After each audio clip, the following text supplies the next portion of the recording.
Good morning. Thanks all very much for joining us. I'm Mike Green, the CEO and a professor at the U.S. Studies Center, and we are really delighted to welcome those of you here in the hall in Canberra and those of you online to a discussion of the U.S. midterm elections and the polling that the U.S. Studies Center just conducted in the United States, Australia, and Japan on attitudes towards the big challenges facing us in security, trade, climate, technology. Let me first begin by acknowledging the traditional custodians of the ACT, the Ngunnawal people, and I pay my respects to their elders, past, present, and emerging. And for those joining us remotely, I further acknowledge the traditional owners of the country on which you are on and pay respects to their elders, past, present, and future. This midterm election is a consequential one. In our survey, a significant majority of Australians and Japanese said that they thought this election was important to their country. And a significant number of Australians and Americans said they were a bit worried about the state of American democracy. What we're going to do today is unpack the midterm. It's an opportunity to do a number of things. We are going to brief you on our survey results, and there's a copy of the report here. This is the tip of the iceberg. We actually have a lot more data for those who are interested, which we'll have up on the website or available for those who are truly immersed in American politics. But we'll have our colleagues, Jared Mondschein and Victoria Cooper, who designed and led this survey, brief you on the top line results, some of which are reassuring, some of which are surprising. We'll then turn to a panel of U.S. Studies Center experts moderated by Victoria Cooper and including Professor Peter Dean, our Director of the Foreign Policy and Defense Program, Dr. Miah Hammond-Errey, the Director of our Emerging Technology Program, and Dr. Peter Lee, who's a research fellow in Foreign Policy and Defense, to unpack some of the national security implications of the survey. I've been doing public opinion and elite surveys on the Indo-Pacific and in the Indo-Pacific for 20 years. Polls are not predictive. Just because a large majority of Americans say that the Trans-Pacific Partnership is a good idea does not mean the United States will join the Trans-Pacific Partnership, but it does give you the beginning of a conversation about what's possible and what the areas of friction might be in America's relationship with Australia, with Japan, with the region. So that National Security Panel will unpack some of those and what the survey suggests about the agenda for AUSMIN and AUKUS and technology and the alliance in Australia.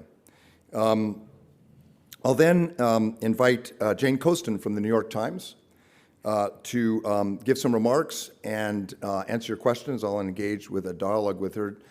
Jane Coaston is one of perhaps the best observers and analysts of the American zeitgeist, of the American debate, of American political discourse, and will put in perspective what this moment in history means for the United States as a democracy and our political discourse. We will then turn over to Jared and Ron Brownstein from The Atlantic, who's going to give us more of a mechanical, almost sport framing of the election. Who's up, who's down, what to look for, what this means for the horse race for 2024 presidential election. So Jane will give us the spirit, and Ron will give us the contest and what we should look for. And then Jared and Victoria will wrap up with some concluding thoughts about what we've heard during the day. So we're very excited to bring this to you. We're trying at the U.S. Studies Center as much as possible to combine original research data analysis with an open discourse about the policy issues we face, the direction of American democracy. Some of you have heard me quote Lord Carrington, the British Foreign Secretary in the 1980s, who during the Reagan administration was hosting a meeting of NATO foreign ministers on the European and Canadian side before a meeting with the Americans, and they were all complaining. The Americans are too unilateralists. The Americans rely on nuclear weapons too much. The Americans rely on nuclear weapons not enough. It went on, and then Lord Carrington reportedly turned to them all and said, yes, yes, everything you say about the Americans is true, but they're the only Americans we have. And that's sort of the philosophy for the center. Put it all on the table, good, bad, and ugly. As Kim Beazley, when I first met him many years ago as a young scholar, said to me, America's not good, America's not bad, America is.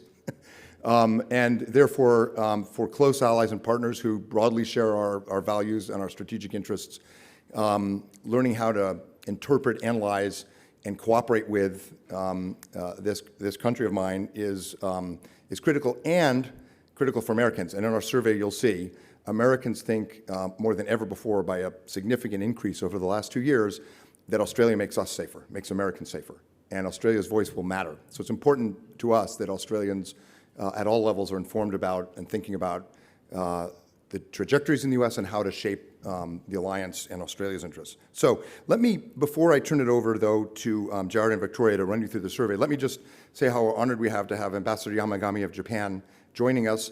I just came back from Tokyo. I met the foreign minister and other senior officials and politicians. It was just as Prime Minister Kishida was meeting Prime Minister Albanese in Perth. I have to say, Ambassador, people in the foreign ministry, in the Diet, were giddy. They were excited about what you're doing. They were excited about Australia.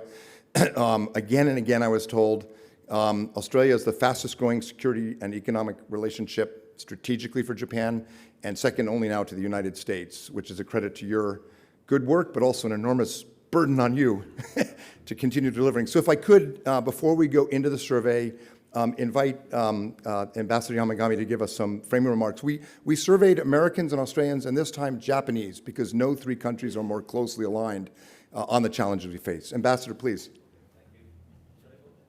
Sure, thank you.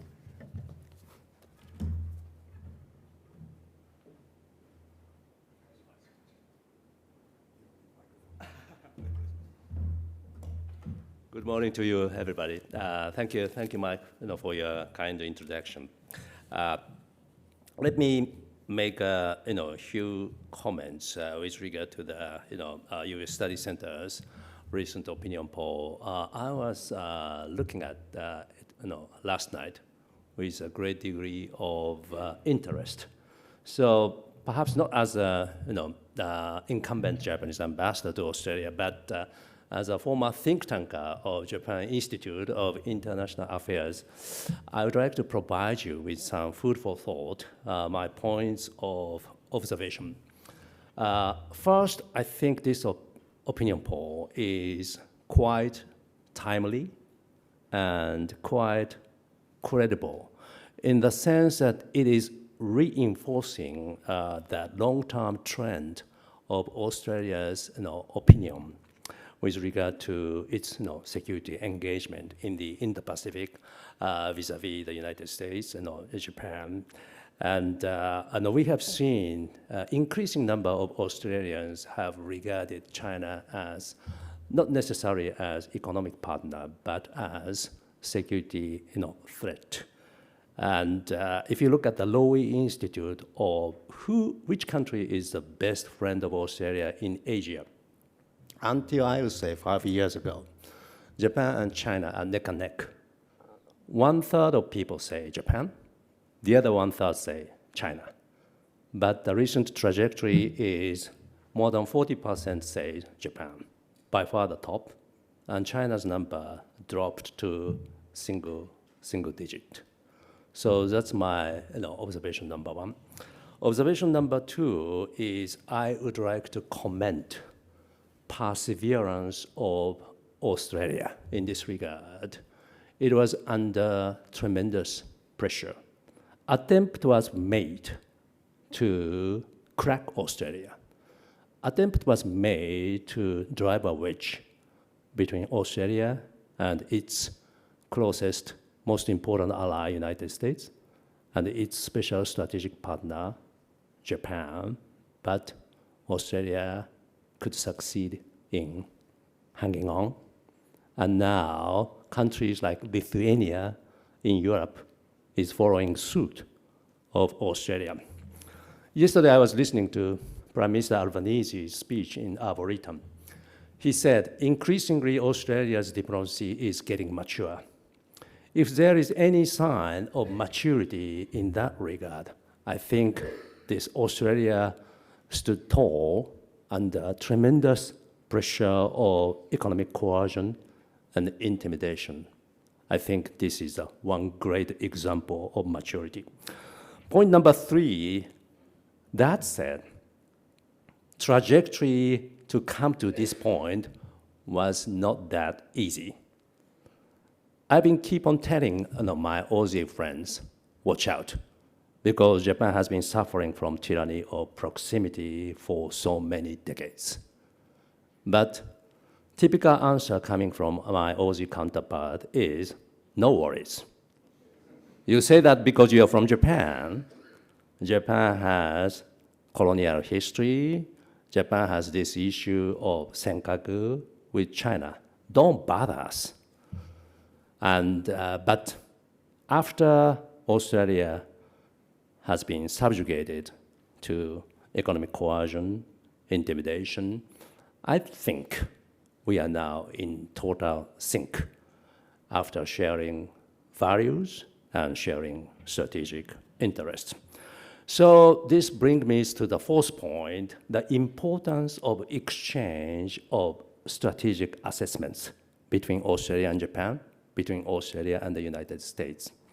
Incidentally, over the weekend, we came up with upgraded joint declaration on security cooperation between Japan and Australia. 2 Prime Minister, Prime Minister Kishida, Prime Minister Albanese signed this document, landmark, epoch-making. Over there, it highlights the importance of exchange of strategic assessments to the point that we are expected to consult on contingencies that may affect our sovereignty and regional security interest. This shows how far our 2 countries have come. Finally, my 5th point is, I think this public opinion demonstrates to the international community that wolf warrior diplomacy is not working. It's been serving to lose friends. Respected Chinese former ambassador here, Madam Hu Ying, about a year ago, she wrote an article in People's Daily. She is calling on China to become a country to be respected, trusted, and loved. If that is the case, is this the way to be selected by policymakers in Beijing? I think this public opinion is posing that question to China. Thank you very much.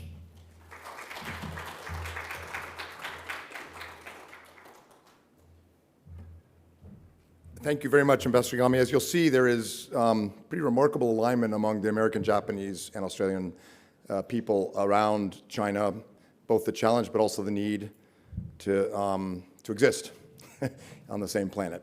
Let me turn it over to Jared and Victoria, who put in an enormous amount of work and thought on the survey to walk you through some of the key findings.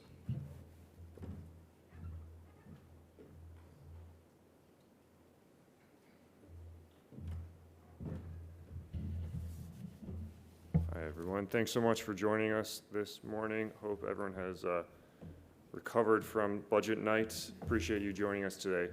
So, want to discuss, if I can figure out this. What we want to do is not only present what we're doing today, or what we've done for today, but we also want to make this interactive. So if I could ask folks to, I know this is 2022, this is a very millennial thing maybe, but if we could scan this, and we're going to have you actually engage in some of our polling questions.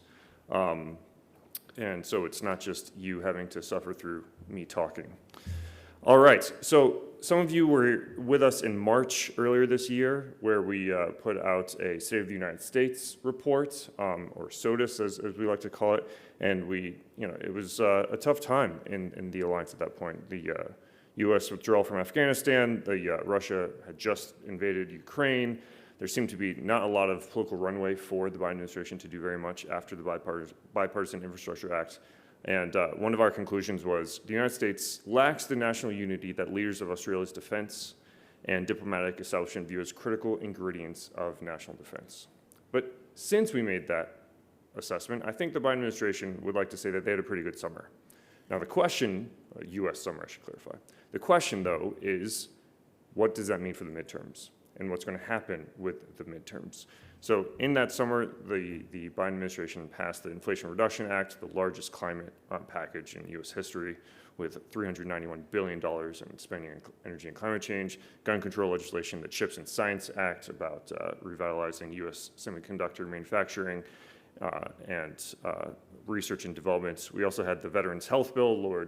They lowered prices on key issues like healthcare spending. And then you had the Ukraine and the response to the Ukraine, which I think for the most part has been pretty positive, or perceived to be positive. Well, with that said, you only need to look at opinion polls of President Biden and the fact that very few Democrats are actually campaigning with him to see that maybe it's not really translating into political success right now. There's still a lot of work to be done. And actually, just in the last 24 hours, Gallup came out with a fascinating stat, and the quote is, "Americans have as little optimism as they have had in any time in nearly 3 decades about young people's chances of having greater material success in life than their parents." That's 42%, and that's the highest since 2011. Now, why is that relevant to Australia? Because US foreign policy starts at home, and you need to resource it. You need the political support to make those tough choices. Where AUKUS, resoundingly popular in the US and Australia, but this stuff is not easy, not cheap, and you need to start making some tough choices. And the implications for allies like Australia and Japan are pretty significant. As Mike said, it was 75% of Australians and 72% of Japanese respondents said that the US midterm elections were somewhat to very important to them.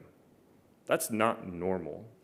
Jane Coaston, our New York Times visiting fellow, was just talking yesterday about how she wished that didn't have to be the case. She wished that foreigners wouldn't have to be so passionate about what's going on in America, but you only have to look at January 6th to see that the implications are pretty significant. And in my opinion, so much of what goes on with the US and Australia and the alliance, it is the forcing function, you may say, is China, but the pace-setting aspect of it is domestically. How are we going to resource AUKUS? How are we going to make those tough choices? You need to have the political support to make those tough choices. So our polling, just so folks know, you can see this in the methodology, just so you understand that we didn't just paint some nice pictures. These are actually statistically significant conclusions. So it was taken from the 5th to 9th of September, over 1,000 respondents. We did this with YouGov, our partner on this, in 1,000 respondents in the US, Japan, and Australia. So what we want to do is quickly give a teaser of some of the responses from this. Great. Can you guys see that? Can you, on your phone, sorry, I should clarify. Yeah, that is the meta question. This is what we asked basically with our State of the United States in March, and this is why we're talking about domestic issues in the US today, here in Australia. If I can,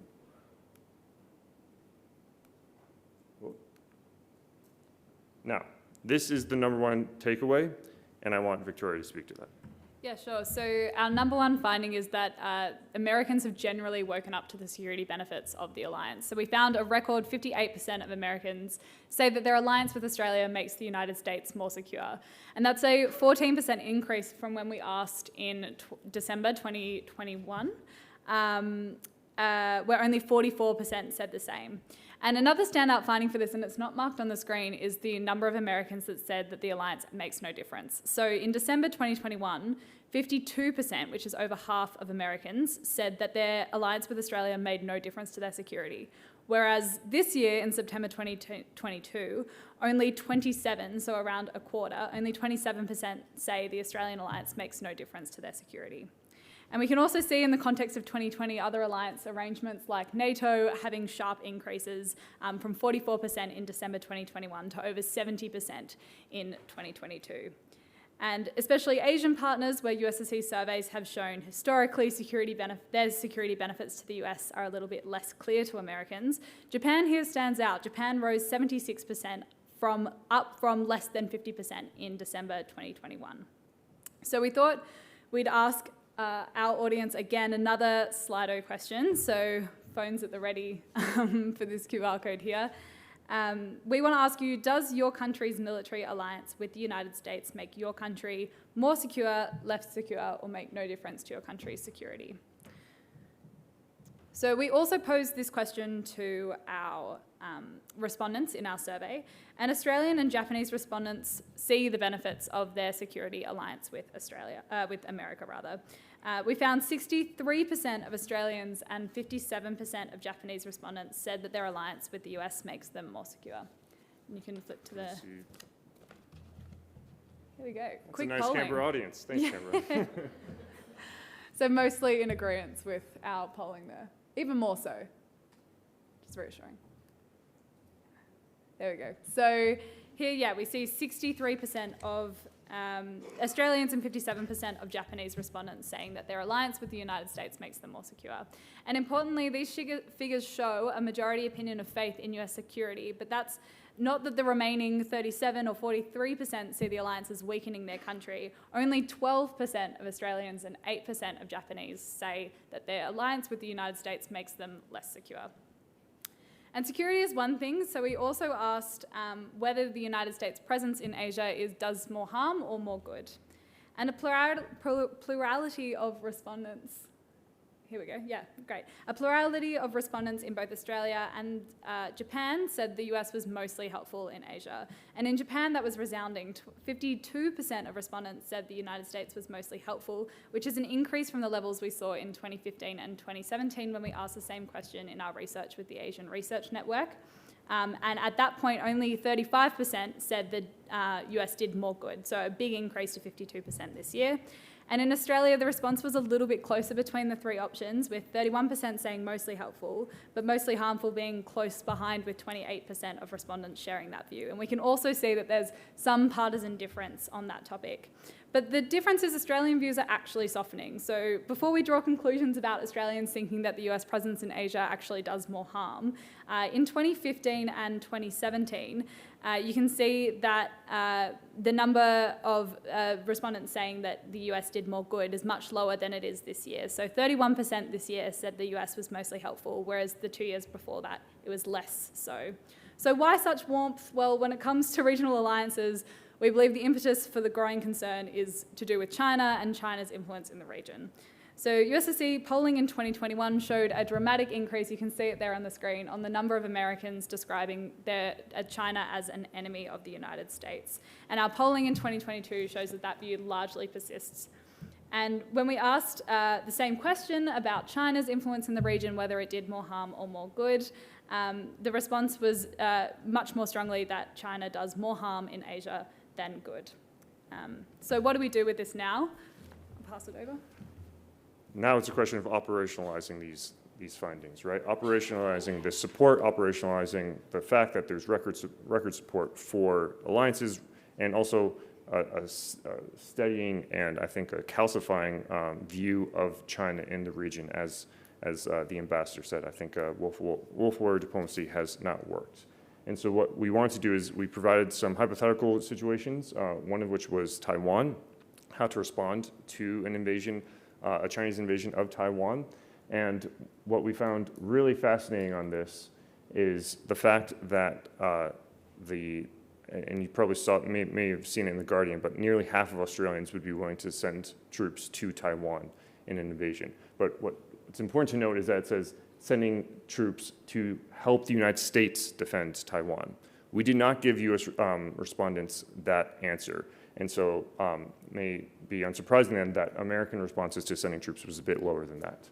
But one could say that Australia was a bit more hawkish in terms of defending Taiwan than the U.S. was to a certain extent, as you can see here. Just in Australia, it was 46% agreeing, all respondents sending military troops, and in the U.S. it was 33. So just to skip forward, because we're a bit short on time, you may hear a lot about trade and how the U.S. is just not going to engage with it, as Mike said earlier. This was one of my favorite results. Only 40% of Trump voters are actually against TPP. Again, I think this, in my view, is an opportunity for Americans and Australians to work with their members of Congress to talk about this more thoroughly and talk about the benefits, and also for political elites to really set the agenda. And obviously, Australians would be very keen to have the U.S. join TPP, and we asked the Japanese and Australians and Americans about other hypothetical countries joining TPP, and on the whole, everyone is keen to have the U.S. and South Korea and a few others. But I want to move forward because we're short on time, because one of our next panelists has a hard stop at 10 a.m. So we'll be back on stage later, but for now, I'll pass it to Victoria for your conversation with our panelists. Yep. Not sure if I'm just...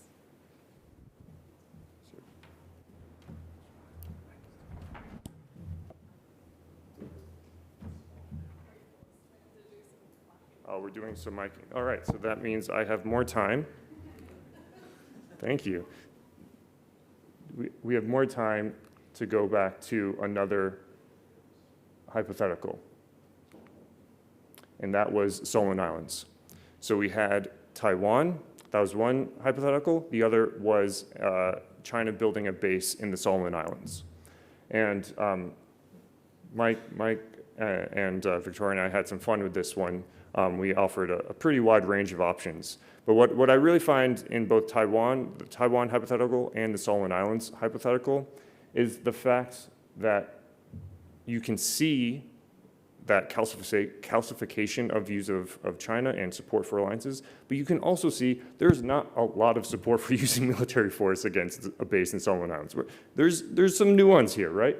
And I think with Taiwan in particular, it's the Ukraine model. With this one, I don't think the publics have been, in the US and in Australia, I don't think the publics have been primed in the way they on the Solomon Islands in the same way that they have on Taiwan. But I think there is something we said about the fact that the most popular option is economically isolating China and providing Taiwan with weapons in the Taiwan scenario. And then with the Solomon Islands, everyone agrees in the US and Australia about increasing diplomacy in the region and offering the Solomon Islands a better economic deal. And punishing the Solomon Islands economically, not popular. I think there's something said about the carrot versus stick approach. All right, I think our panelists are mic'd up, ready to go? Not sure if your mic is working though. Oh, here we go. That's jarring.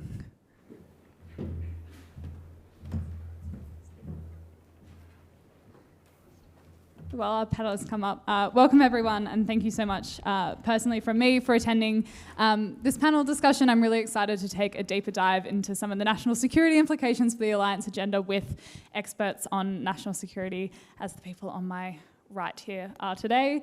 I'd also like to acknowledge the Ngunnawal people on the land that we're on, and acknowledge Aboriginal and Torres Strait Islanders past, present and emerging. Let's get straight into it. As we said, we've got a hard stop at 10, so I want to imbue this conversation with as much detail and expertise as we can. So I'll introduce our panelists. Professor Peter Dean is the Director of Foreign Policy and Defence at the United States Study Centre. Previously, Professor Dean was the University of Western Australia's first Chair of Defence Studies and the inaugural Director of the UWA Defence and Security Institute. He also served as a Pro-Vice-Chancellor at UWA and held a number of senior roles at the Australian National University's College of Asia and Pacific and Strategic and Defence Studies Centre, and he is currently a non-resident senior fellow at the Atlantic Council. Next, we have Dr. Miah Hammond-Errey. She is the new Director of the Emerging Technology Program at the Studies Centre. And before joining us at the Studies Centre, her work explored the intersection of emerging technologies and security, and she was a senior analyst at the Australian Strategic Policy Institute and has published across several mainstream media as well as think tanks and academic and military press. And finally, Dr. Peter Lee is a research fellow in the Foreign Policy and Defence program at the United States Study Centre. His work explores the security dynamics in the Indo-Pacific, including US foreign policy, middle powers, alliance politics, and regional cooperation. So to get straight into it, I want to open with a question to all of our panel members. So what do each of you, as experts working in the national security space, what do you think is important to be watching in these midterm elections coming up? And I'll start with you, Peter. So yeah, as Mike said earlier, this is an important consequential election. And I think what we need to keep an eye on is, particularly in the foreign policy and defence space, what happens in both the Senate and the House races. So looking at the polling data at the moment, we're still pretty unsure what's going to happen in the Senate. I just got back from a trip to the United States, but it seems pretty clear, as the trend is with most midterm elections, you know, the party that won big at the White House doesn't necessarily follow through at the midterms election. So if you do get a change in the House, the change of the Senate leadership, the committee leadership, and of course the ability for those particular the Biden administration to get things through a Republican-controlled House will really change the dynamic that we have in Washington. One of the things I think will be really crucial around that will be climate change. So as mentioned, you know, the Inflation Reduction Act and many of the other elements are behind the Biden administration on climate change is very strong, and we know that over 80% of Democratic voters, 82% of Biden voters really support climate action. That's not so the case with the Republican Party. There is now a Republican caucus around climate change action. It has about 70 members in it, but it's going to give you more slow incremental change. And I think if we're going to get a lot of action on climate change, if there's a flip in the House, I think it will mainly be framed within the context of competition with China and energy dependency on Russia. So I think that's something to really keep an eye out from the midterm elections to see how that direction goes. Great, thanks. And I'll pose the same question down the line. Sure. So I think just to take it a step back, one of the, sorry, some feedback there. You know, that national security is about defining our values as a society and, you know, how we choose to protect them. And so it might seem really obvious, but it's really critical that we have a great understanding of, you know, the values of our key allies in such a critical time in the region and in our alliance. And, you know, as you've kind of highlighted, and I'm sure will be foreshadowed in the future panels, it's clear there are some deep divisions in the US on value issues that really relate to Australia. I think to extrapolate that out, given many of the largest global challenges that we face, you know, Pete's just talked there about climate change, but if we also talk about emerging technology, you know, both innovation and regulation, these are issues that require global leadership. They require collaboration, and so having a potentially divided ally can also be a really big challenge in countering those national security threats. Absolutely, and Peter? It's a pleasure to be here. My colleagues and I have actually just written an explainer really sort of covering this issue about what it means for the foreign policy of the United States. And I think for us, the real touch point is how Congress might be seeking to constrain the Biden administration's focus on empowering and working with US allies and partners. And so while we see bipartisan consensus in the Congress on many of these issues, such as Ukraine, China policy, or trade, there is that potential, I think, in the next 118th Congress that we will see sort of strains on both sides of the Democratic and Republican parties to sort of constrain and hamper the Biden administration's work. So I think in many of those respects, allies could become collateral damage, which is something that we're very closely tracking. Excellent.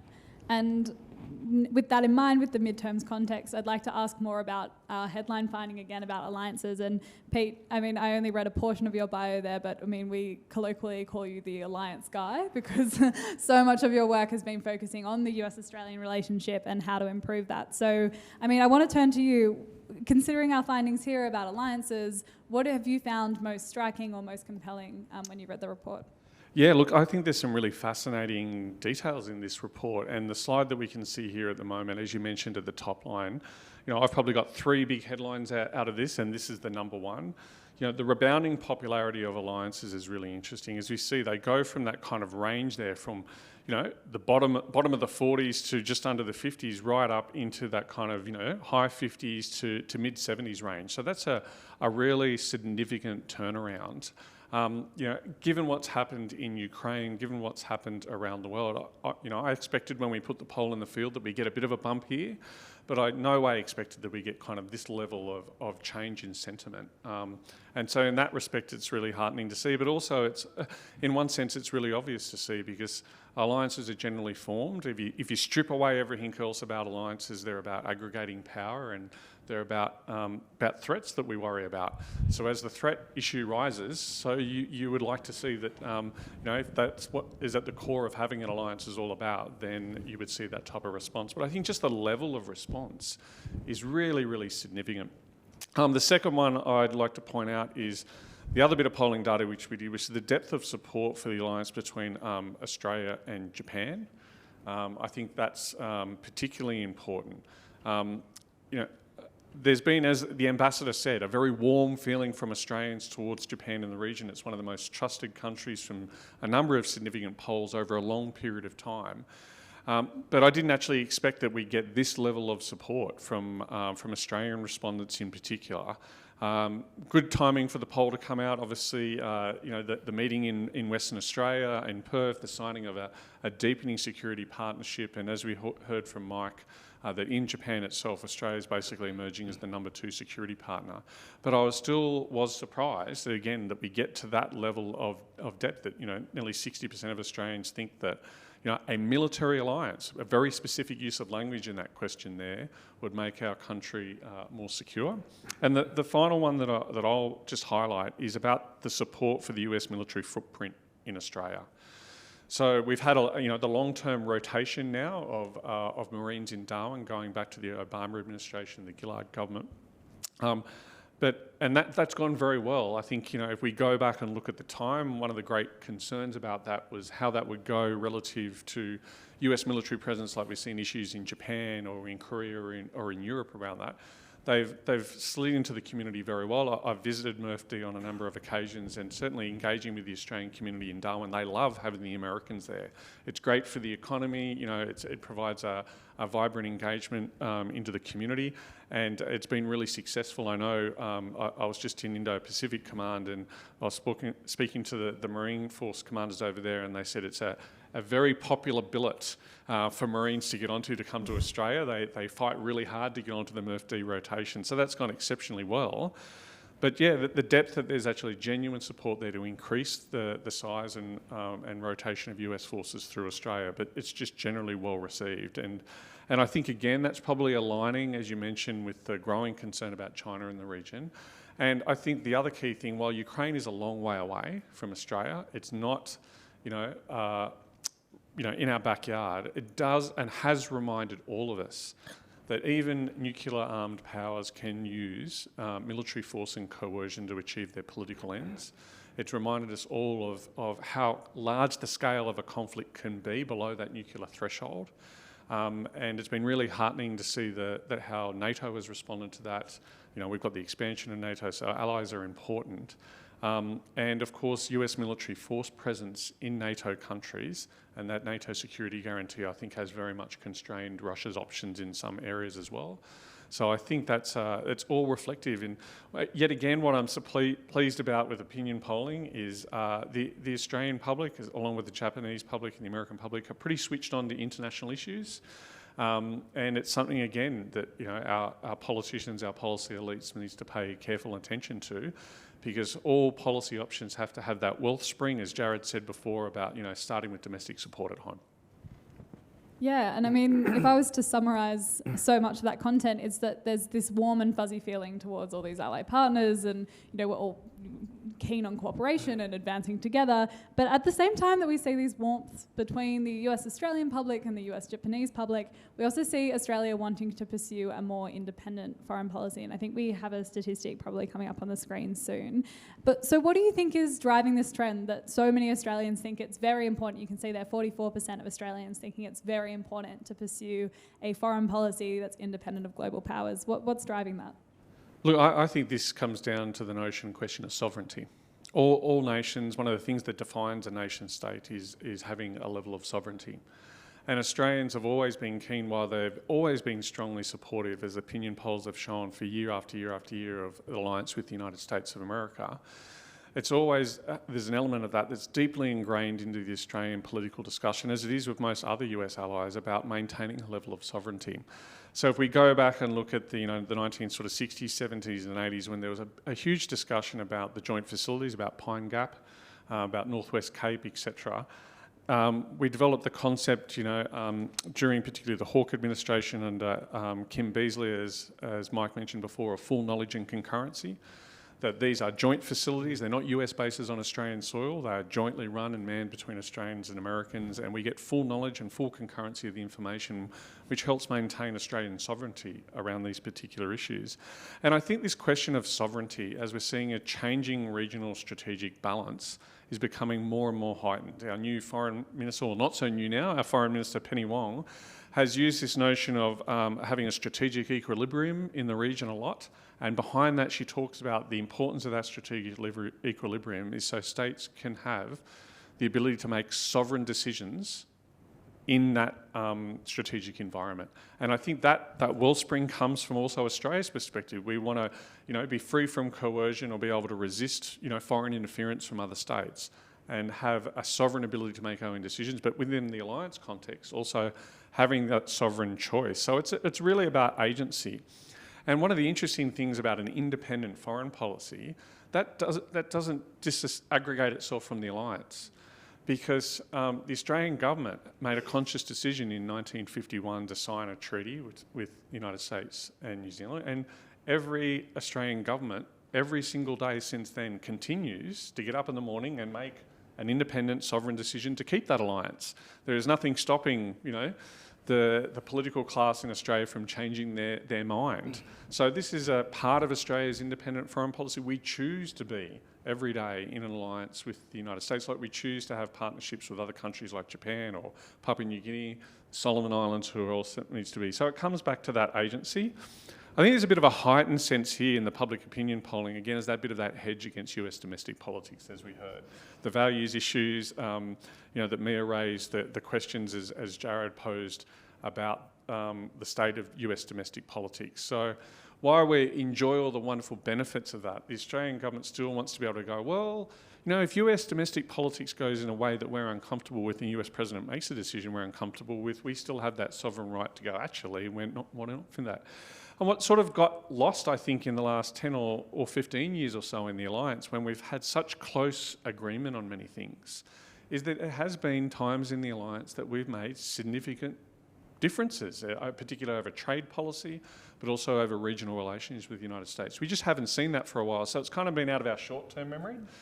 But any good, strong alliance partnership has that resilience where we can agree to disagree on some issues. The key is that we've got to talk about them, we've got to be frank and upfront about them, and we have a very robust relationship with the United States. I said I just got back from a trip to the US, and you get very frank and robust and open conversations from both Americans and Australians on this, and sometimes you agree to disagree or agree to work on that particular issue. So I think there's a lot playing into this, but I think, my headline is it's about that sovereignty question, which everyone's key and important about. It's about that agency we want to have. But the big agency around the alliance is that we choose every day to continue that alliance with the United States, and that's a core part of our independent foreign policy that we do have. And speaking of those choices, again, and Peter Lee, I might come to you on this, we polled again about what Australians think about a larger US presence in Australia, our troop rotations in Darwin. And so I wonder, what do you think this polling suggests about public support for a larger US presence in Australia? Yeah, it's a great question, Victoria. I guess just to sort of take a step back, for those who follow the alliance, if you go back to the end of the Cold War, there was a great debate in the US about becoming a normal nation. Think about people like Jeane Kirkpatrick or Pat Buchanan, who talked about the US becoming a normal nation for normal times. And I think we saw that with President Trump in seeking to withdraw US troops from Germany. So that debate within the US continues about the appropriate level of its force posture and presence around the world.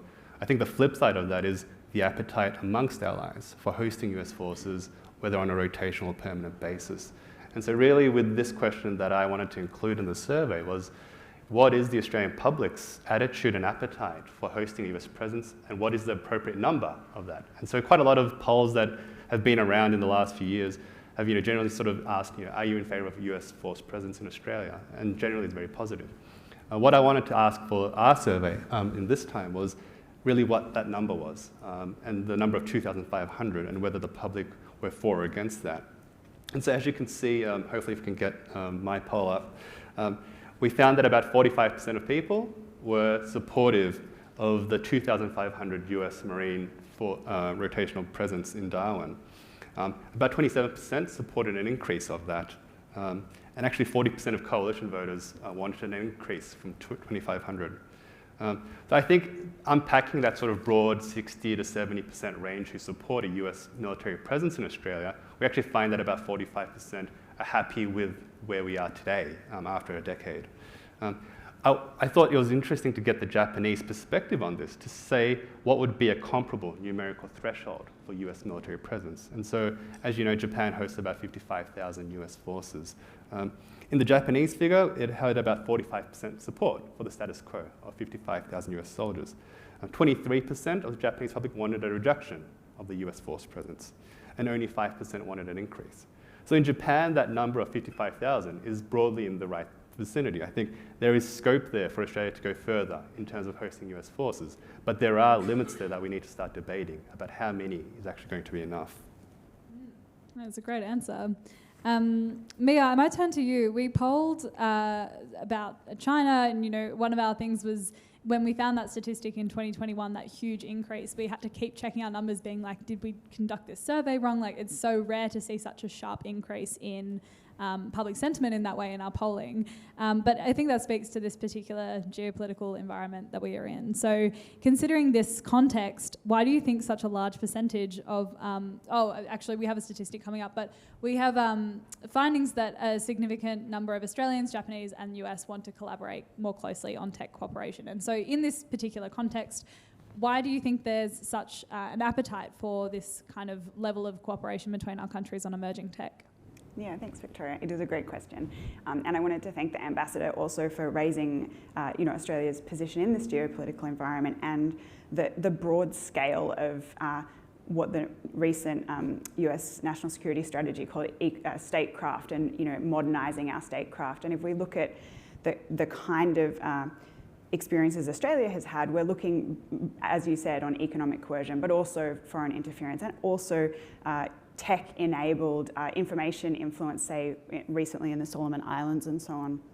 So, I mean, in terms of the geopolitical environment, I want to then step through just, I guess, why technology collaboration might be seen as so significant by those publics.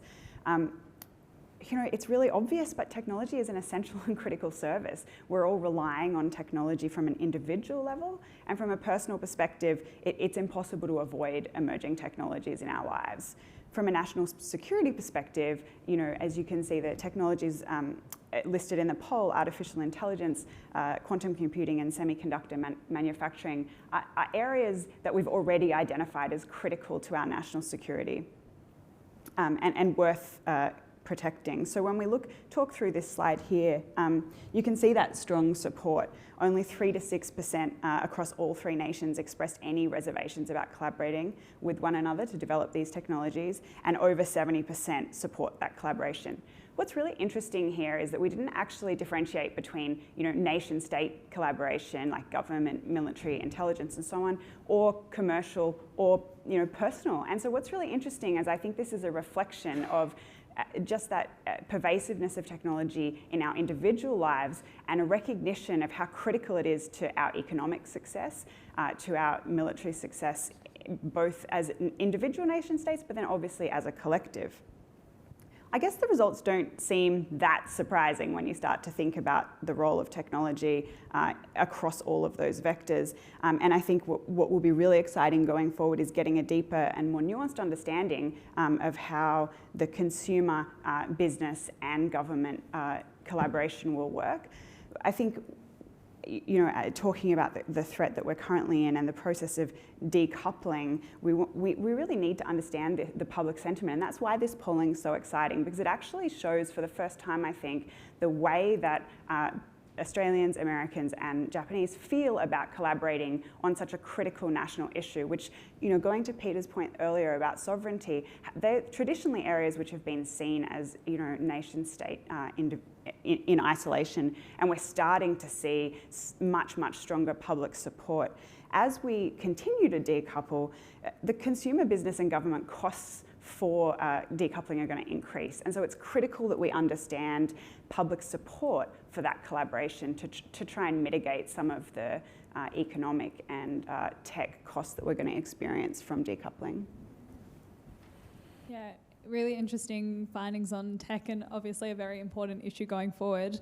And it's good to see as well, I mean, it's not quite charted there, but we found that cooperation was quite bipartisan. So Australian, Japanese and American, regardless of party affiliation, all were very on board with this cooperation. But Pete, as you were saying in your opening about what to watch at the midterms, not all of this is so guaranteed in America. There's quite a lot of friction between parties, and there's, among many of the issues in the US, one of the most stark contrasts between Biden and Trump voters is on collaboration on climate change. And I think going forward, how does Australia, considering its own wants to act on climate change and to engage in this space, how do we collaborate and cooperate with an ally where the partisan difference in the leadership of the Congress or of the White House makes such a difference to that kind of policy agenda there? How can we work with the US when there's such a stark contrast between the two parties? Well, yeah, and I think it's wise to remember that not that long ago, only a few months ago, we were still very much bitterly divided within our own community around this. And it's interesting to see that many argue that the change of government in Australia sort of end the sort of climate wars. And I said, I think we've seen it so far. That sort of kind of has happened. The Teal independents have had a significant impact on the parliamentary makeup. The new leader of the opposition has been, I think, more forward-leaning when it comes to climate change. But I think what's the wellspring here is the community engagement. Now, we do know Trump voters are nowhere near as engaged as Biden voters, but overall in the United States, we're still looking at a significant number of people who believe in climate change and want to collaborate on climate change. And I think this is a really strong point. There's strong support for greater collaboration, and that's because climate change is not just a domestic issue, it's an international issue. And what I think is really important about this is also that it pushes collaboration into a different part of the security realm. So traditionally, the alliance is very much about that hard-end security stuff. It's about the sort of military defence, buying fighter jets, building nuclear-powered submarines, that type of stuff. Climate security is a really critical element of our security relationship. And if you ask young people, in Australia in particular, about where they think the alliance should work more closely on, overwhelmingly it is on this climate issue. I've done a series of roundtables with young emerging leaders in Australia now over about a 4-year period, about 150 of them. Each of these groups worked independently. I didn't tell them what the other group was doing. Every single one of those groups put climate change as the #1 issue of where the alliance should collaborate on. And interestingly enough, I've got another report that will come out through USSC in first week of December of this year, which goes beyond the sort of polling data into focus groups with the Australian community. And they also say the same thing, that there's great military hard power cooperation in Australia, but there's so much more opportunity in this relationship, particularly in climate and clean energy technology, economic cooperation and people-to-people cooperation. And what we do have on that divide thing is we do have 82% of Biden voters who want to do more, and 62% of Labor voters want to do more. So at the moment, while we've got the two executive branches aligned, I think there's a real opportunity to do more on this particular area. And, we're about to go into an OSMIN, hopefully sometime before the end of this year. That's almost sort of the annual high point event of the alliance, but it is a 2+2 foreign and defence ministers meeting. I think we really need to start to look at what other kind of bilateral cooperation can we get, getting Chris Bowen, getting Tanya Plibersek, getting the, even people like Jason Clare, the Education Minister, and, the Finance and Treasurer involved in equivalent meetings with the US, because there's so much more collaboration I think we can do in those spaces. And overwhelmingly, our publics want that. They see a much more sort of a broader and expansive part of the agenda. Now, as you said, given as that said, what the midterm election says to us will really start to impact on that. Congress can put some handbrakes on the executive in the United States about doing that. But it's about progressing that, I think, more broadly. And we do know that, we don't know, my guess will be that a Republican-controlled House will not put a complete handbrake on climate change issues. As I said earlier, if you frame this around competition on clean energy, both technology and clean energy economy, with China, there's plenty of room and scope for that competition area to be leveraged. We want to be more energy independent, particularly Europe and parts of the world from Russia and parts of the Middle East as well. So there's a huge amount of opportunities in this climate change space. It'll be about framing it, and it'll be about setting our expectations if it's a Republican-controlled Congress, because they'll do things, I think, more incrementally. But as I mentioned, the Conservative Climate Caucus in the United States and the Republican Party was set up in 2021. It's already got 74 members. So it's slow, but climate change action will still happen, I think. And it's the two executives that can really start to push that forward and get that up onto a broader stance. Great. Going back to some hard security stuff, we know there's a huge amount of cooperation already. Australia and the US have a history of cooperating on this front, but a particularly historic moment on this is the announcement of AUKUS last year. And so, and into this year, it's one of the things we get asked about most in national security spaces is what's happening with AUKUS. It constantly comes up in our conversation. So Peter, Lee, I'd love to ask you, we asked our respondents a number of different possibilities for AUKUS, and one of them was we wanted to see whether or not Australians, Americans and Japanese thought it was a good idea for Australians to have nuclear submarines. And so based on this data here, Peter, do you think the public understands what AUKUS is? And do you think that's feeding into the results that we're seeing here? Well, I mean, I've studied AUKUS ever since it came out, and there are days when even I'm not sure if I understand AUKUS. But I think, personally, when I saw this poll, I was most surprised by the number of CDP supporters in Japan who actually support AUKUS, which for anyone who tracks Japanese politics is quite an interesting finding in itself, I think. I think obviously AUKUS is much better understood in Australia than it is in the US and Japanese publics, obviously because it affects us most directly. And we've had the most debate about it here, even though we haven't had as much information about what AUKUS is and how it's tracking over the last year. I think fundamentally the ideas of support there, it's easy to support an abstract idea. And I think this is the point I want to drive home today, that we haven't had tangible costs, tangible burdens around AUKUS yet. And so at that level, it's quite easy to say, yes, I like that idea, the idea of nuclear-powered submarines, or the idea of advanced capability cooperation. I think the rubber hits the road when we start to get in next year and the years going forward, where we see how much this is actually going to cost, who it's going to affect, how it's going to affect workforces, which districts in the US and Australia it's going to actually have a direct effect on, how it's going to affect our sovereignty. So I think within the US it's quite interesting to see that there is bipartisan consensus on AUKUS. But I think it's probably more interesting to look at how a future Republican-led administration, not just in the Congress but at the executive, could take a different track to AUKUS, a Trumpist administration and so forth. And I think the question for us in Australia is, if a future US administration places onerous demands on AUKUS, how would Australian public sentiment shift in response? Till now, the Australian public don't see the direct costs that will come with this. So I think that's something very much to keep an eye on, I think, going forward. Yeah, great. And I think, like you say, it's very easy to support an abstract idea, and we did poll on a number of these, one of them being, AUKUS should be expanded to include Japan, AUKUS should be expanded to include South Korea. I always find it interesting that the most reticence to include Japan in the AUKUS agreements comes from Japanese respondents themselves.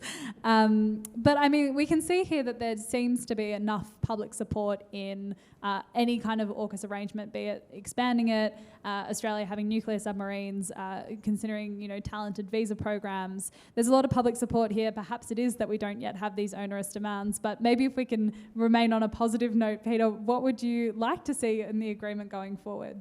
I think absolutely the advanced capabilities pillar of AUKUS is going to be really important. I think it's where we can start to see tangible progress. Going back to my point that when it's an abstract idea, it's hard to question or challenge it. But I think once we start seeing actual deliverables on any of these issues, the public will start to see, to actually judge AUKUS and the progress that it's making. I think similarly, US officials and senior officials have already talked about including and expanding AUKUS to work with Japan, with New Zealand, and potentially South Korea down the line. So I think these are areas where expansion and inclusion are very important to showing that AUKUS is not an exclusive grouping in any sense. Because I think the opinion polling shows that the public is open to how we want to mold and transform and update AUKUS going forward. Yeah, really interesting. Miah, I might turn to you. We've seen a movement in the emerging technology space of Australia and the US trying to decouple their technologies from China. And I think a point that I'm picking up on here is that when it gets down to the nitty-gritty details, there's a lot more confusion and uncertainty. And so we can see that these decisions most recently to try and decouple technology, that's broadly happening at the executive and agency level. But what about consumers and businesses and citizens? I mean, we've polled on this. How much do you trust technology from the US versus how much do you trust technology on China, for example, or your willingness to download an app from China or from an American firm? What do you think this kind of polling and the sentiments that we're seeing here, what does that indicate from citizens and businesses and the community at large in terms of disassociating our technology from Chinese firms? It is a great question. I want to kind of just echo your comments here about how easy it is to say you will or won't do something when you're not actually faced with that practical challenge. I did try to cross-reference the TikTok downloads with a number of under 30s who were going to, and I'm not a maths major, sorry, Mike, so we'll have to leave that to someone else. But I think you are seeing these decisions being made, at the executive level. They are reflective of, intelligence and strategic assessments in Australia, in China, in Australia, in the US, in the UK, and other countries about the threat that some of these technologies are posing, or the lack of, the absence of those technologies would pose for our nation. So I don't think that is out of step. The threat is out of step. The response, is out of threat with the step.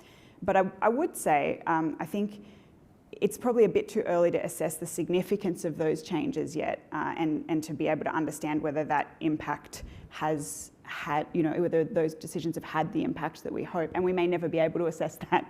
That may be an unknown. I guess, this polling is really exciting in some ways because it's the first time we've seen the way that we feel about technology and the lineage of technology and what that might mean for individuals and for businesses.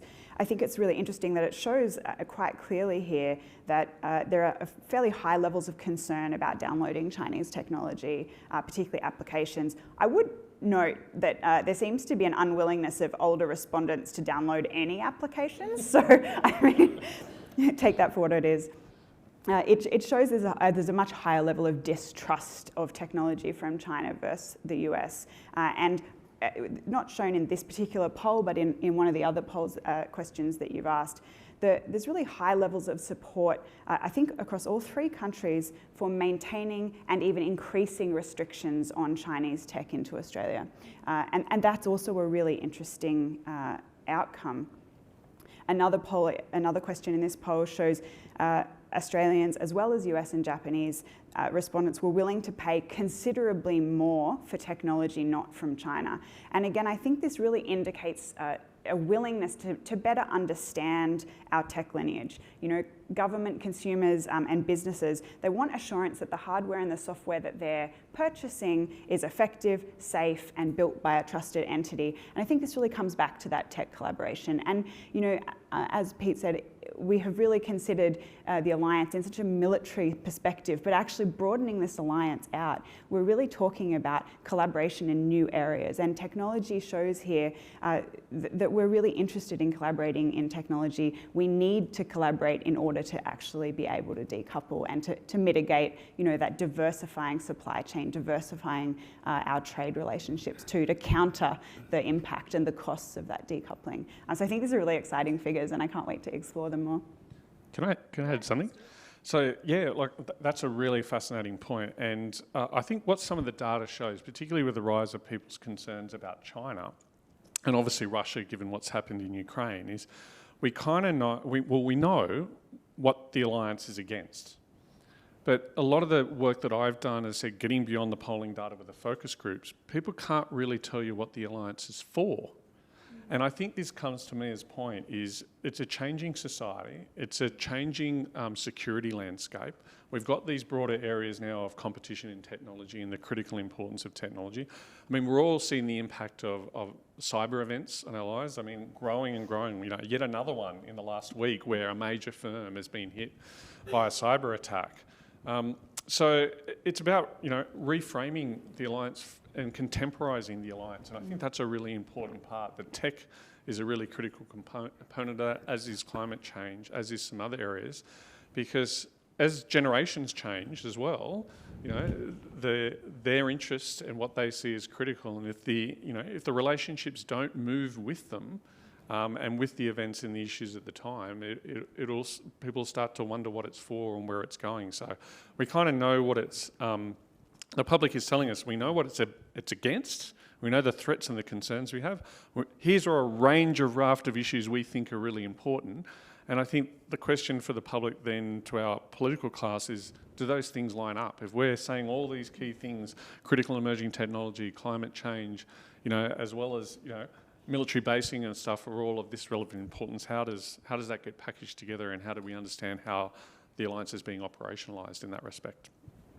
Yeah, and getting the public on board with that agenda as well is just another challenge. And I think what was interesting about the public opinion findings that we had, and we broke them down by age, they're not in this report, but as Mike foreshadowed, we're releasing them over time. One of the things about the age was that we found Americans and Australians, younger ones, 18 to 34, were very against downloading an app owned by China. But I mean, we also see that demographic very engrossed in TikTok. It's one of those things where it's like, oh, TikTok is owned by China. Oh, that's no good. Oh, well, keep scrolling. Just like, you know, so in terms of actually materializing that as a personal sacrifice, be that not downloading an app or be that paying a higher price premium for a phone not made in China, which is another polling finding you can find in our report, I guess that, yeah, does reveal itself slightly differently. Miah, to pick up on another point that you raised, you know, you said that we need to have closer collaboration in order to decouple. And again, we have that slide on the screen here, really reassuring findings about the level of appetite for collaboration. So I guess, again, optimistically, blue sky thinking, if we could collaborate on any front, you know, what would you be encouraging our countries to be pursuing together? How can we be working together to, advance common objectives in this tech space? Yeah, such a great question. I think new technologies are at their most awe-inspiring when they're solving real problems that people face every day, and they're solving those problems at scale. I'd love to see cooperation on the most pressing issues that nation states face, and combating climate change using new technologies has to be up there. I think countering foreign and political interference, particularly automated big data kind of information influence. You can see most recently reporting in the Solomon Islands, but it's happening everywhere. Misinformation and disinformation in Western democracies, but also in the Pacific, in China, in Japan, in Russia. Like, we're seeing the control of the information environment. And so we really need to start to understand how we can collaborate to create a more secure and trusted information environment. I guess that brings me to the point of creating technologies that bring us together as a society rather than divide us. Clearly, though, we also need to continue to collaborate on issues like advanced capabilities, on our military and intelligence technology. We can't avoid that, but I do think that focusing on the issue, like the most pressing issues that we face as social issues, will also help to make us more resilient, to make us more secure as nations. I think in Australia, collaboration on technologies that create new economic opportunities for Australians, particularly in rural and regional areas, is significant. And I'd absolutely love to see global leadership coming from the US on regulating technologies in a way that enable innovation, but also protect us and keep us safe. As Peter mentioned, digital safety, cyber resilience, securing that information environment and infrastructure in our region, but globally.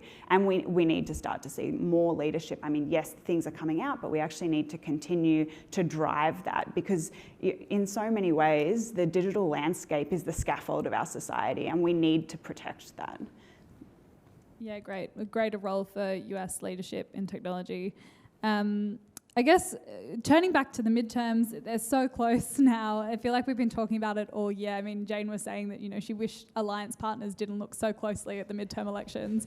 I feel like this year's also been exceptional in that we've been talking about the midterm since at least February. It's been one of those things that's not just a November thought, it's been tracking all year. So, I mean, now with them so close and we've seen lots of developments come about over the year, I mean, regardless of the midterm result, what should our two countries be prioritising in the next 2 years of the Biden administration? I mean, we know that, at least for now, the Biden administration or the Democrats have a triple hold of the executive, the House and the Senate. If that is to continue, if it's not, if we have a split House, split Senate, what is it that we can be working together with Biden in the White House over the next 2 years? And I might actually open this to all our panellists. So we'll start with you, Peter. So I'm going to go back to my roots. I've spoken about climate security, and I've spoken about a few other things, and Mia's hit the nail on the head on a whole range of things here. And I'm going to slide back into what Peter's been talking about, which is about the more hard end of the defence part, because ultimately that's what I am. I'm a defence scholar, and I have to point out AUKUS here. So AUKUS is took everybody by surprise when it happened. It has to have been the best kept secret in Australian, governmental history. Like the fact that nothing of this leaked out until I think about, there was the first whispers only a few hours before that something big was going to happen, but no one knew what it was going to be. And it landed with this enormous sort of splash. We had this tripartite link-up, television conference. It went for about 7 or 9 minutes or whatever, and then it's kind of everyone's been left with, oh, okay.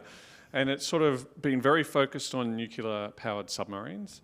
That has been a really, that captured headlines around the world. If you ask people, if you say AUKUS and ask them to say one word in response, it would probably be submarines, right? Or nuclear-powered submarines if they've got a couple of words. But there's this Pillar 2 part of AUKUS as well that we need to consider. But holistically, I think with AUKUS, we need a much better public information campaign. I think from all three governments, but to look at Australia, for instance, we've had no statement to Parliament on this. We've had one press conference. We've had most of the information has been, after there's been AUKUS meetings, there's been a White House release on what the agenda is and that type of stuff. But in this poll and in some other work that I've done, as Peter said, there's not a lot of knowledge about AUKUS out there. So people are quite unsure where this fits in. And you have to have the public on side, as we said, to get good policy outcomes. So there's got to be much more of a focus on that, but that's also important to counter the misinformation campaign. So we saw a very active misinformation campaign where certain states around the world were trying to argue to countries in Southeast Asia and other parts of the world that, well, this is really about Australia getting nuclear weapons, or this is really about nuclear-armed submarines, not nuclear-powered submarines, and that's just simply not the case. I mean, one of the things we did in the FPD team a little while ago about AUKUS at the anniversary was put out, this is what it is and this is what it's not, because there was a lot of misinformation out there about what it actually is. So we've got to bring broad support. Now, the government has indicated that there'll be a report. Jonathan Mead's report will go to the Australian government in March of next year. That's based on a very close collaboration with the other countries. And so there'll be a big announcement sometime around March or April, right, about whether the future of this submarine enterprise. And that's a big ticket, big dollar figure announcement. We were looking at $100 billion for, non-nuclear powered submarines. God only knows what Admiral Mead's going to come up with a number on. And that's particularly hard because the US and the UK can't actually tell you what the cost is of one nuclear powered submarine because they don't work that way. The US work on a continuous build process and the British do a version of that as well. So they can't actually give you a dollar figure on an individual submarine, let alone if you're going to have to potentially build all the infrastructure in Australia to go along with it. So that'll make a big splash. But then it's going to be a very long, slow burn, right? This submarine is going to stay submerged for a very long time as it gets built before it pops up. It could be 10 or 20 years before we see one of these in service. Who knows what the government's going to come up with in this priority. So in the meantime, we're all going to be talking about Pillar 2 of AUKUS. And that's going to be where the rubber is going to hit the road in the short-term military capabilities. That is where, we'll potentially get some of these new advanced technologies into the hands of the military and the warfighters to increase our deterrence efforts, and to increase our military capabilities. And we need some quick wins on this. So we've got sort of 8 broad areas. We know, as Peter says, some things we know and some things we don't know. What we do know is in some of those areas they're making more progress than others. But I think we'll really see a big tick mark when there is the first capability fielded. Whether it's a hypersonic weapon, whether it's an undersea drone, whether it's an extra layer of cyber defence or whatever it might be. When we see that actually take effect, I think people will grasp that concept. And I think there's also a real opportunity here with what Miah was saying, because these are the same areas, things like quantum computing and artificial intelligence are AUKUS areas as well as general tech areas of competition. And the thing that strikes me about this is, once upon a time in the Cold War, much of the technology that was developed through the militaries then would filter down like the internet into our lives. Now it's more like the military going, well, look at how fast civil society is going. Yeah. How can we turn that into a military capability, the dual use technology? So I think there's an opportunity for real synergy, and it's one of the things Miah and I are doing together is between that kind of AUKUS part of, say, AI and quantum and the general society part of AI and quantum. And, and this brings also in more broadly the university sector. And the commercial sector. And the commercial sector. So what I'm really hoping you can also see is out of AUKUS, but also more broadly with countries like Japan and other European countries and New Zealand and many others, is that we can really advance that technical collaboration that Miah was talking about. So AUKUS has to be a success, because we all know what happens in public diplomacy. You come up with a big idea, it gets lots of coverage, and unless it's seen as kicking goals, we'll lose that sort of public interest, we'll lose the political interest, and then it could disappear into this kind of bureaucratic system of lots of meetings with not a lot of outcomes.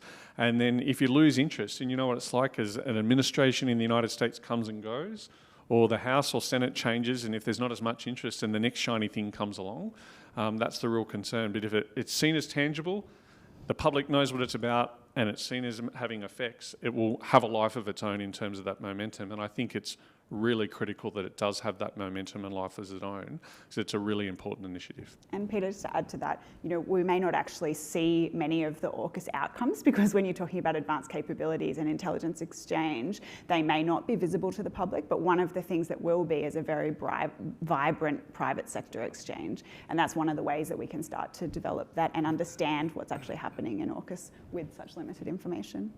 That's it, yeah, and bringing along public support, as we've been saying, is just so important. I think that's one of the misconceptions about AUKUS that at least I have anecdotally in my circles is it's all about the AUKUS raucous. Everyone knows that the AUKUS agreement just annoyed the French, and that's about the extent of public knowledge. So yeah, including these public information campaigns and also avoiding misinformation. We have more data on misinformation in our report. It's up the back end.